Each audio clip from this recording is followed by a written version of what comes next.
నంది కొండ వాగుల్లో నా నల్ల తుమ్మ చీకట్లో జామ్ జామ్ అని పడుకొని ఉంటే దయాలు తిరిగే టైంలో మా ఫ్రెండ్ గారు కాల్ చేసి బయటికి రారా అన్నాడు. ఏంటబ్బా అని బయటికి వెళ్తే మా వాడు సర్ప్రైజ్ ప్లాన్ చేశాడనమాట.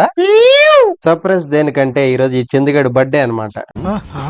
నా బర్త్డే స్టార్ట్ అయ్యేది 12 గంటలకి. ఈ నా కొడుకు ఏమో 11:40కి కాల్ చేశాడు. ఎందుకంటే మా వాడికి తొత్తర ఎక్కువ. ఎంత తొత్తరో మీరే చూడండి. నా పేరు బి చందు అని అయితే వీడైతే సి చందు అని రాయించాడు అనమాట. ఇంకా నేను వీడియో తీస్తున్నా అని చెప్పేసి మా వాడు దాన్ని కోడికి గెలికేసి ఆఖరికి దాన్ని జీరో చందు చేశాడు. అది సరిపోదన్నట్లు మళ్ళీ దాని లోపల స్పార్క్ ఒకటి ఇరికిచ్చాడు. పోతాను నాకు ఇది వద్దన్నయ్య నేను పోతాను.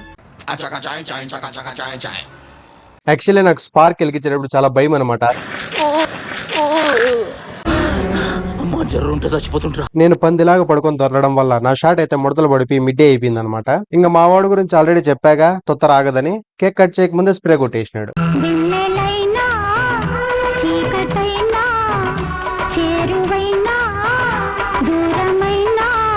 నీ అమ్మ కాదురా నా అమ్మ. ఇప్పుడే భయపడి వస్తా అంటే మళ్ళీ పానకంలో పుడకలాగా ఈ షాట్ ఒకటి తీసినారు. అదేమో వీళ్ళకి పేల్చేది రావట్లేదు. ఎందుకు తీసినారా నాయన మరి అంటప్పుడు ఇంకా అది ఎంత పిసికినా పేలట్లేదని చెప్పి దానికి ఒక బొక్క పెట్టి దాంట్లో ఉండే చెత్త అంతా చేతిలోకేసుకున్నా. అలా గాల్లో ఎగిరేసి ఆనందపడ్డాను అనమాట.